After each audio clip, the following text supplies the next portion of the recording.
Bharat Ratna doctor Bhimrao Ambedkar को कोटि कोटि नमन। ये कार्यक्रम डॉक्टर भीमराव अंबेडकर के जीवन पर आधारित है, जहां भारत की जनता के प्रति उनके योगदानों को पूरी सजगता से चित्रित और रेखांकित करने का प्रयास है। कार्यक्रम में दिखाई गई घटनाएं लब्ध प्रतिष्ठ पुस्तकों से ली गई हैं। इस कार्यक्रम के जरिए चैनल की ओर से एक विश्वसनीय, सजग और सकारात्मक प्रयास है कि डॉक्टर बाबा साहेब भीमराव अंबेडकर के जीवन की संघर्ष यात्रा एवं गौरव गाथा पूरे आदर के साथ घर घर पहुंचे और उनके योगदानों से सभी संपूर्णता में परिचित और आह्लादित हों। प्रणाम साहब। प्रणाम। आ गई तुम दोनों? मुझे तो लगा कि पुलिस ने धमकी देकर तुम दोनों की नौकरी बचा दी, लेकिन अब तक दिखी नहीं थी तुम लोग। कहाँ थी? साहब, वो घर पे कुछ काम आ गया था। काम क्या आएगा साहब? वही भीम रमा की नौटंकी।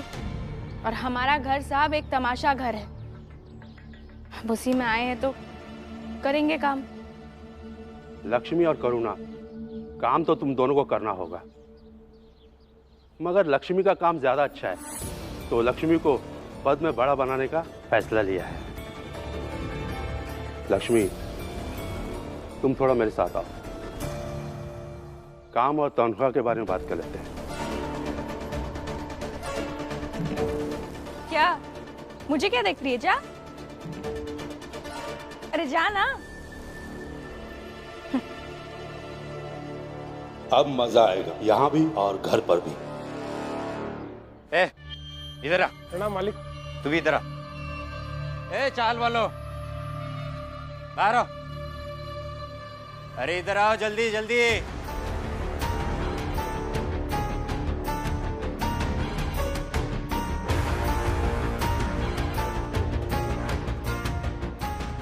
अब तुम सब इन्हें बताओ कि तुम्हारे सामने मेरी हैसियत क्या है।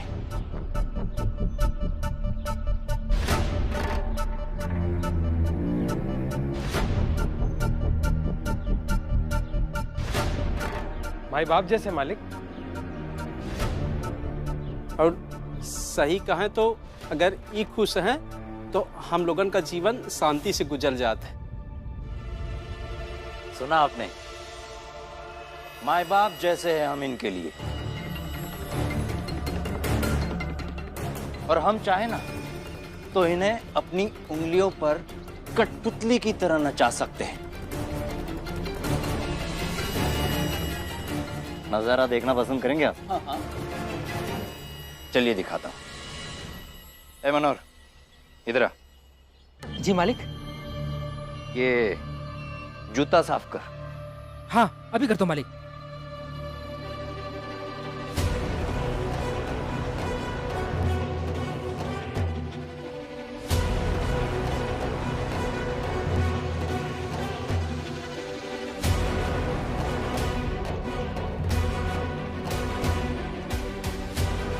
बस बस। अब तू जनार्दन। हाँ मालिक, अभी साफ करता हूँ। नहीं नहीं, रुक। तू नहीं। हाँ, नंदू, तू इधर आ। इधर आना।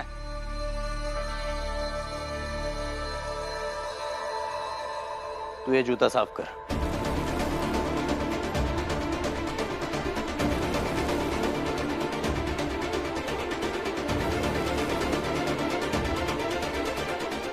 अरे देख क्या रहा है, साफ कर। नहीं करूंगा।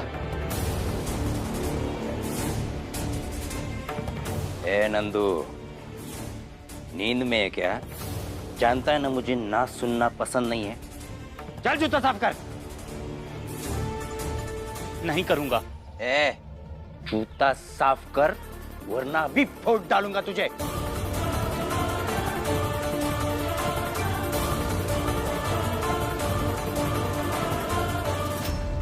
भीम भैया चाल में नहीं है तो क्या हुआ?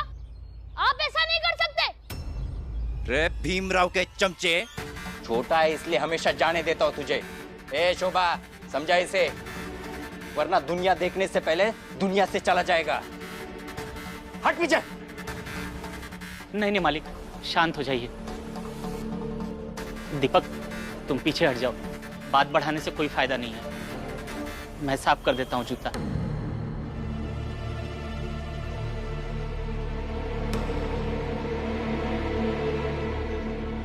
अच्छा, तो पहले क्यों मना किया? हैं? ज्यादा चर्बी चढ़ी है। चल जूता साफ कर।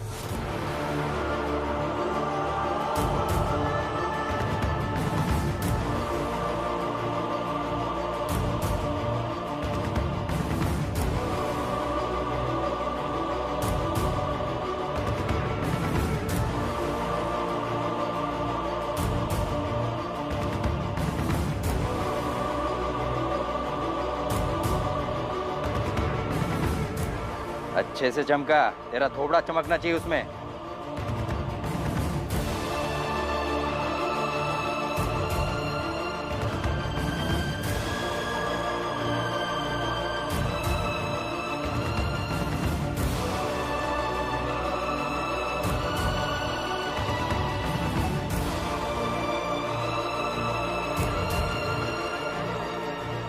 देखा कितना रौब है मेरा यहाँ। अब तो यकीन हुआ ना कि ऊंची जात का दबंग हूं मैं। अब कोई शक वाली बात नहीं है, तुम्हारी शादी पक्की।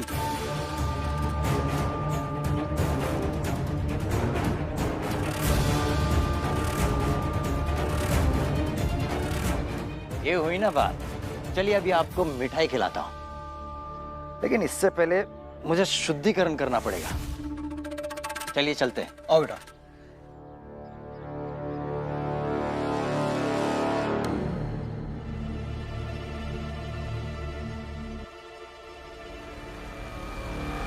कितनी अजीब बात है ना, योग्य लड़का होने के लिए छोटी जात के ऊपर आकर रौब दिखाने की जरूरत पड़ गई।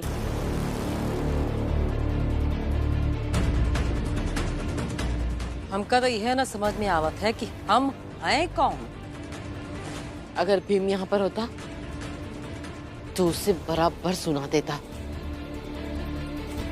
अरे चुप पे रहो, बिना सुनाए सब कुछ हो गवा। कोनो नाटक भी नहीं भावा और चले गए वो लोग। अब शांत रहो।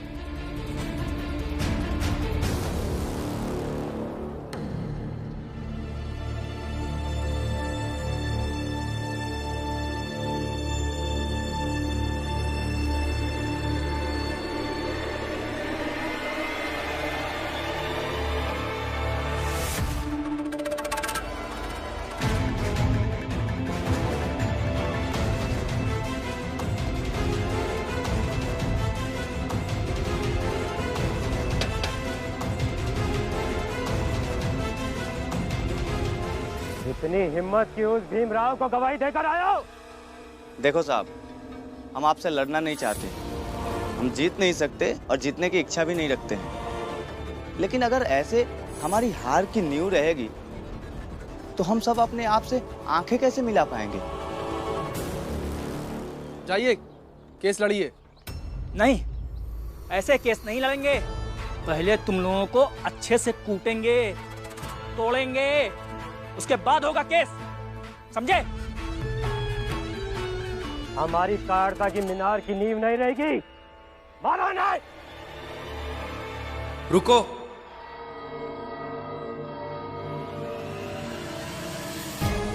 आइए दरोगा साहब।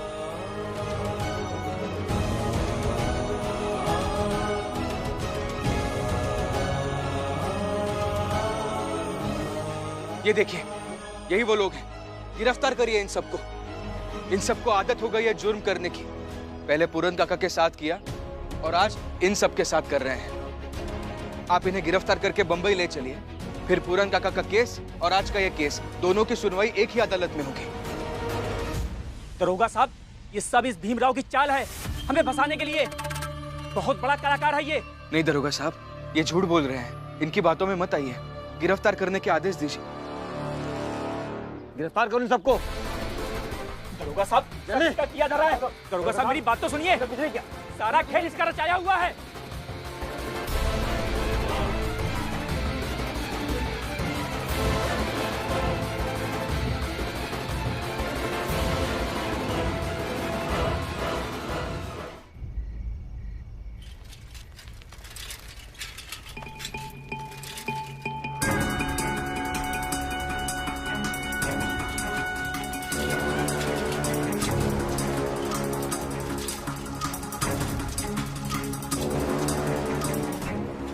नमस्ते नमस्ते मेघनाथ जी, बताइए क्या हुआ?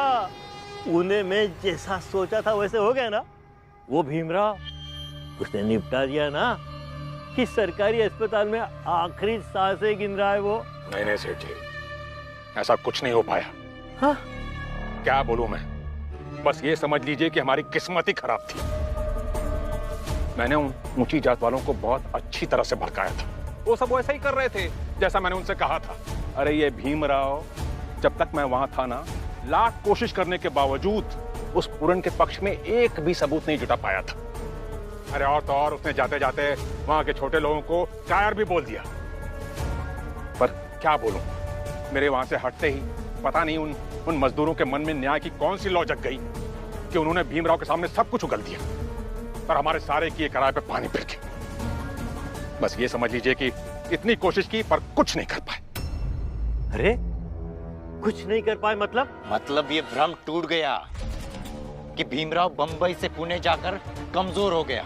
वो वहां भी गया हमेशा की तरह, अपनी बातों की माया जाल में फंसा दिया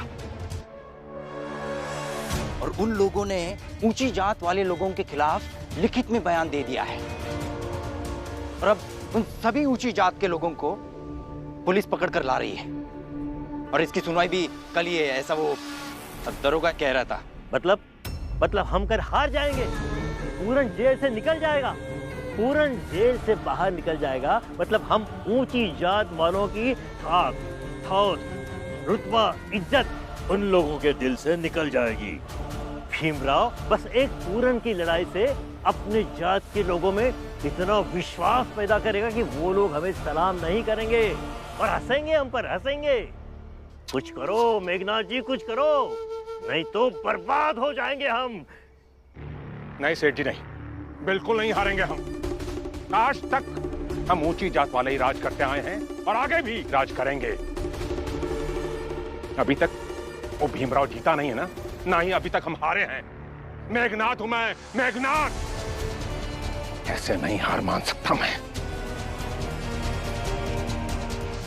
बस इसी उधेड़पुन में हूं कि क्या करूं कि वो भीमराव अदालत तक पहुंच ही ना पाए। क्या करूं? क्या करूं मतलब?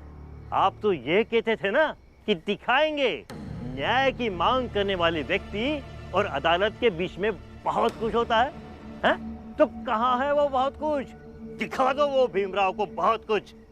बिल्कुल सही कह रहे हैं सेठ जी, बिल्कुल सही। अब हम भीमराव को दिखाएंगे असली न्याय की लड़ाई क्या होती है। और फिर वो कहा जाता है ना, जिसकी लाठी उसकी भैंस। तो जब लाठी हमारी है तो न्याय वाली भैंस उसकी कैसे हो सकती है? ठीक है, ठीक है सेठ जी, कल हम उस भीमराव को ना आज तक की सबसे बड़ी चोट पहुंचाएंगे। ऐसी चोट कि उसकी रूह तक कांप जाएगी। ये केस वेस का झंझट ही खत्म हो जाएगा। बताता हूं कैसे। देखिए, मैं तो रात की ट्रेन पकड़कर बंबई आ गया, पर वो भीमराव, रमा, आनंद, राम जी और वो सारे उनके लोग जिनको पुलिस वालों ने पकड़ रखा है, वो सब के सब सुबह की ट्रेन से आएंगे। तो कल सुबह ही अपना खेल करते थे। हाँ, ऐसा खेल खेलेंगे कि कल की सुबह तय करेगी हम ताकतवर होकर क्या कर पाए और वो भीम कमजोर होकर कुछ नहीं कर पाया। कल इस पूरन का किस्सा हमेशा हमेशा के लिए खत्म ही कर देंगे।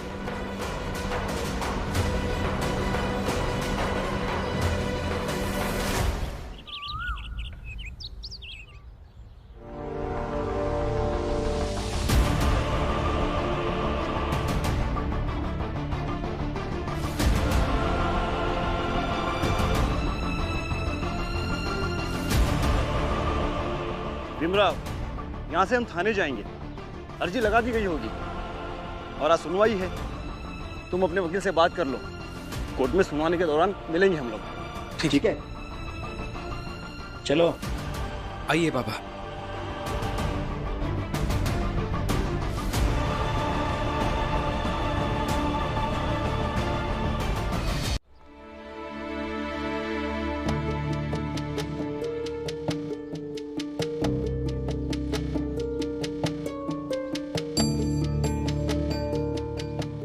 बाबा, मुझे ऐसा लगता है कि आप अभी घर चले जाइए। आप बहुत थक गए हैं। रमा को भी लेकर जाइए साथ में। मैं और आनंद भैया वकील साहब से मिलकर आते हैं। क्यों, आप थक गए? आनंद भैया, आप थक गए? नहीं। जब आप दोनों नहीं थके तो हम दोनों कैसे थक गए? हम भी आएंगे आपके साथ।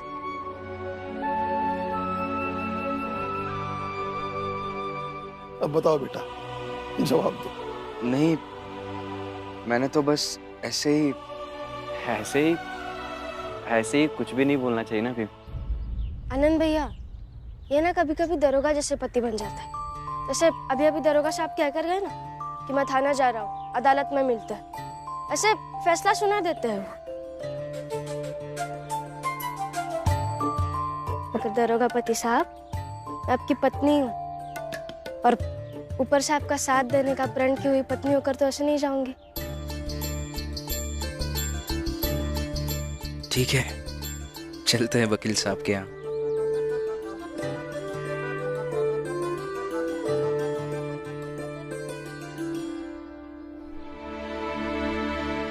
सुप्रभात पूनावाला जी, कैसे हैं आप?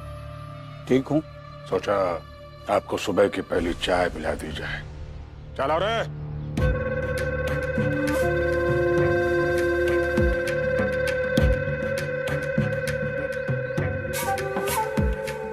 लीजिए, चाय पीजिए। पता चला कि सुनवाई आज है। आप लोग तैयारी करने के बजाय चाय पिला रहे हैं। बिल्कुल, अगर आप हमारे साथ हैं तो जिंदगी भर ऐसी चाय मिलती रहेगी। अगर आप हमारे खिलाफ हैं तो ये लाठी पड़ेगी। तो पूनावाला जी, आपको ये चाय और लाठी में से किसी एक को चुनना होगा।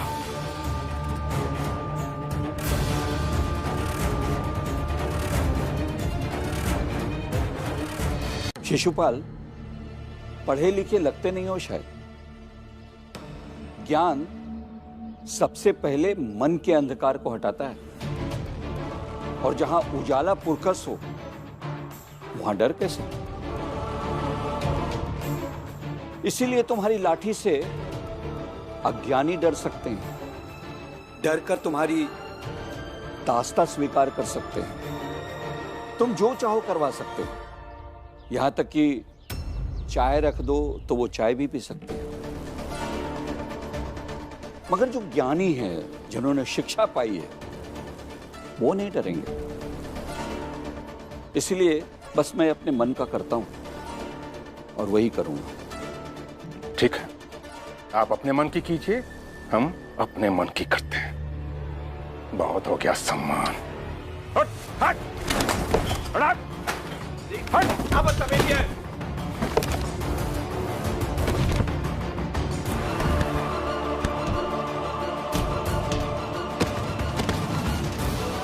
शिशुपाल, अच्छे से हड्डियां तोड़ इसकी। दरवाजा बंद करो रे। शिशुपाल, तुम इनका खेल खत्म करो, तब तक हम चाय खत्म करते हैं।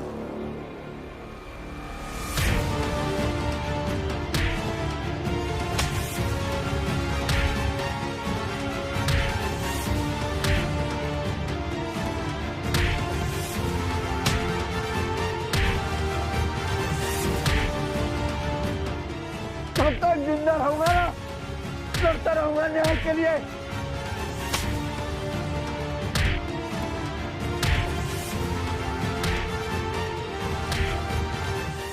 इतने सारे सबूत देखकर पूनावाला सर तो खुश हो जाएंगे ना, और हमें भी संतोष होगा कि हमने उनका इतना बड़ा काम करके दिया।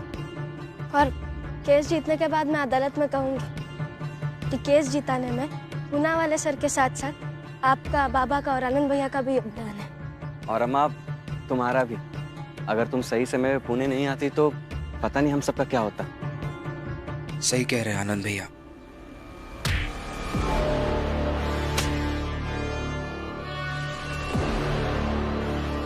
पूनावाला जी, अरे कहाँ गया अन्याय, अन्याय।